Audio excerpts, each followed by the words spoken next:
Let's translate Revelation 7, 16 and 17. What does it sound like in Greek? Well, here's my shot at it. Ou pinasusin, eti oude dipsisusin, eti oude mi pesi ep avtus o ilios oude pan kavma. Oti to arnion to ana meson tu thronu, pimani avtus, ke odigisi avtus epizois pigas idaton, ke exalipsi o theos pan dakrion, ekton ophthalmon avton. So to read it literally, word for word here, without moving anything around, they will be hungry until not even or neither. They will thirst until neither, not even, not. This is to fall, pipto.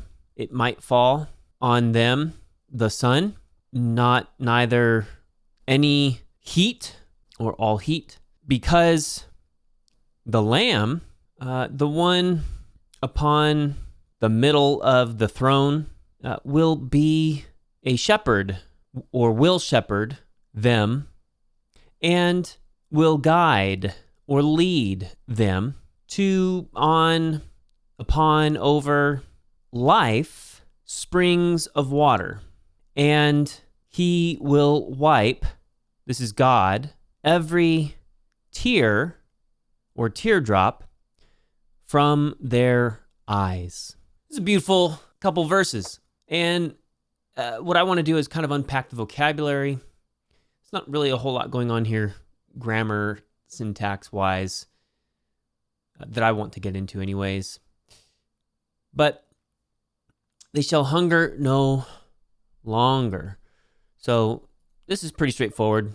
Pinao means to hunger, be hungry, strongly desire something. Eti is yet still what's remaining, already at hand. In this sense, it's describing the action, okay? So adverbially, it's tied to pinasusin. And when tied with the future, it's often translated still, or even in some instances again. But when tied to the negative, there's a sense of force to it, not even yet, or to denote that something is stopping, or has stopped, or should stop, okay? And in this sense, it's translated no longer. And we do have a negative phrase here, ou pinasusin eti, okay? So that's a negative statement, and it's denoting that something is stopping, has stopped, or should stop, translated as no longer. So they will no longer hunger, oude dipsisusin, nor will they thirst, eti, any longer. Oude mi pesi, nor, this is pipto, so third singular aorist active subjunctive. Nor, it's not future tense, nor will they, like they will no longer hunger, they will no longer thirst. This is not the future tense, this is subjunctive. So it's not future, there's no time aspect. Instead, there is this possibility aspect. So, nor might the sun fall or strike them. So pipto means to move with relative rapidity in a downward direction, fall. It can also mean to experience loss of status or condition, fall, be destroyed. Neither of these really make a whole lot of sense. We need to dig deeper. We can see here in red, it falls under class 1, to move with relative rapidity in a downward direction, to fall or fall down from a higher point. In imagery, o ilios, and then our verb, epitina, is translated, the heat of the sun falls upon someone. So, nor might the heat of the sun fall upon them, nor any heat. So kavma is a burning heat, scorching heat, okay? So there's a combination between the sun, the heat of the sun, and this burning heat. Because the lamb, arnion, this is a sheep of any age. So translated either sheep or lamb, and it's used of Christ in metaphorical language. For the lamb, you can translate ot as because or for. For the lamb, which lamb? The one upon, ana. This is a preposition with the accusative, which is what we have here. Literally means up or up to. It's rare in later Greek, according to BDAG. And it can mean things like in a position in the middle. And that's what we have here, ana meson. So this is a position in the middle. To that effect, it can connote position in an area. So translated among or in the midst of. It can be of persons in the middle between. But this isn't used of persons. No, it's a little different than that. It's in the center of the throne. So it still has this idea of centrality in the middle, but it's not in the middle of people, in between people. It's in the center of the throne. And then we have pimeno.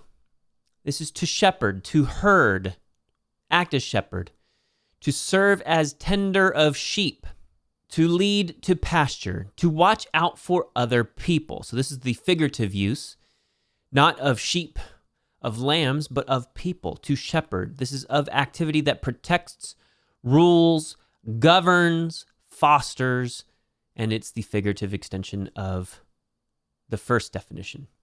And so in this sense, it means to lead, to guide, or even to rule. It could also mean to protect, care for, or nurture.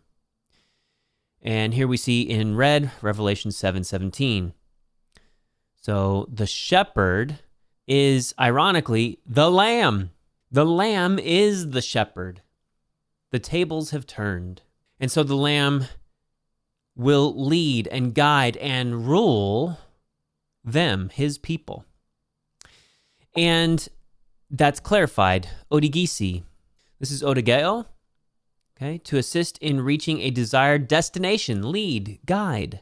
Where will the shepherd, or rather the lamb, lead the people? He will lead them to springs of living water. So you see here, epi zois pigas idaton, to springs of living water. Zoe typically means life. And here we have an interesting construction where we have Zoe, the noun, feminative, singular, genitive, followed by pigas, which is feminine, plural, accusative, followed by idaton, neuter, plural, genitive. What's going on here? This is an interesting construction for springs of living water. Pigas is the accusative, and therefore it's tied to epi. Epi being, in this case, accusative, not genitive. So he will lead them to springs. To springs, epi pigas. Springs of what? Springs of water. Pigas idaton. What kind of water? Oh, that's zois idaton. So springs of living water. It's interesting because you have the accusative followed by a genitive plural, and that's followed by a genitive singular. Why is it followed by a genitive singular, not a genitive plural? So genitive plural is what you would think you would have. But it's singular. Genitive plural, then genitive singular. And that could very well simply be because idaton, waters, even though it's plural, is treated singular. Water. So we're not going to translate this springs of living waters even though that's literally what it says in Greek. It's a collective. Now, this is probably because of influence of Hebrew, where you have Shemayim, heavens, it's most of the time translated heaven. Mayim, waters, most of the time just simply translated as water, singular. And this very well may be akin to that. So springs of living water. He will lead them to springs of living water. This clearly harkens to Psalm 23. And then it finishes with this sentence. And God will wipe. Exalifo. So this is to cause to disappear by wiping. Wipe away. Okay. Wipe away what? Every tear. Dakrion. Okay. This is fluid that drops from the eye. It's literally teardrop. He will wipe away every teardrop from their eyes. I believe these are quotations from Isaiah. Let me double check that. This is where having a copy of Nestle 28 is really helpful, because the side margins are not in the digital version in accordance, unfortunately. Nestle 27 is what I have here. I don't have a copy of Nestle 28, but it also has the margin with the references. And honestly, I've never seen such a robust set of cross-references in any text, English or otherwise, except here. So I'm going to look it up to see what it says as far as the influence, the quotations in chapter 7, verses 16 and 17. And we have Isaiah 49:10 as the quote. You can always tell because the text will be italicized, indicating it is a quotation from Scripture or perhaps from somewhere else. So this is Isaiah 49:10. They will no longer hunger. They will no longer thirst. Now, eti is not italicized, meaning it's not part of the original quotation. But this part is, ude mi pesi ep avtus o ilios ude, not pan, but kavma. So you can see John has utilized the scripture, but then added words, eti, and pan. Then in verse 17, only the last phrase is italicized, and that is what appears to be Isaiah 25:8. So let's start by looking at Isaiah 49:10. And we're going to pull it up in the Septuagint for starters. U pinasusin, ude dipsisusin. This is exactly what we saw in Revelation. And then ude pataxi avtus, strike. So different verb. This is patasso instead of pipto. Kavson. This is similar to kavma. Ude o ilios. So John has reworked this sentence here. Either that or he's following the Hebrew and translating into Greek. So we can look at the Hebrew in a moment. But the mercy will comfort them. And dia pigon idaton. So this is similar to what we saw with springs of water. So we'll lead them through springs of water. Interesting that the case is different. So pigon here is genitive plural. So he will lead them through springs of water. And we have a different preposition as well.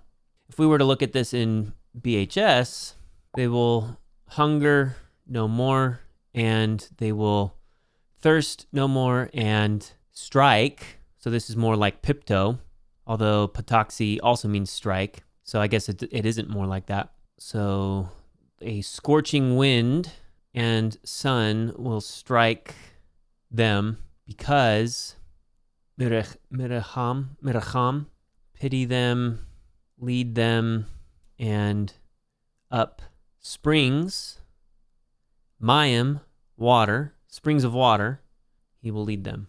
So I'm not entirely sure if John is translating the Hebrew into Greek, but he's clearly not simply quoting the Septuagint. He may very well be quoting parts of it, but he's clearly adapting something for his purposes.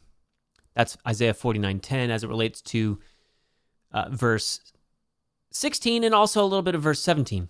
Isaiah 25:8. Let's look at that. Katepien o thanatos ischisas ke palin aphilen o theos pan dakrion apopantos prosopu. Okay. So death is swallowed up, or death swallows the strong, and again, God seizes or takes away every tear from all before him. Well, that's Revelation 7, verses 16 and 17. I hope you found this useful. If you did, hit the like button. Please consider subscribing. Stick around to follow for more free Greek and Hebrew contents. Please share out this video, and we'll see you next time.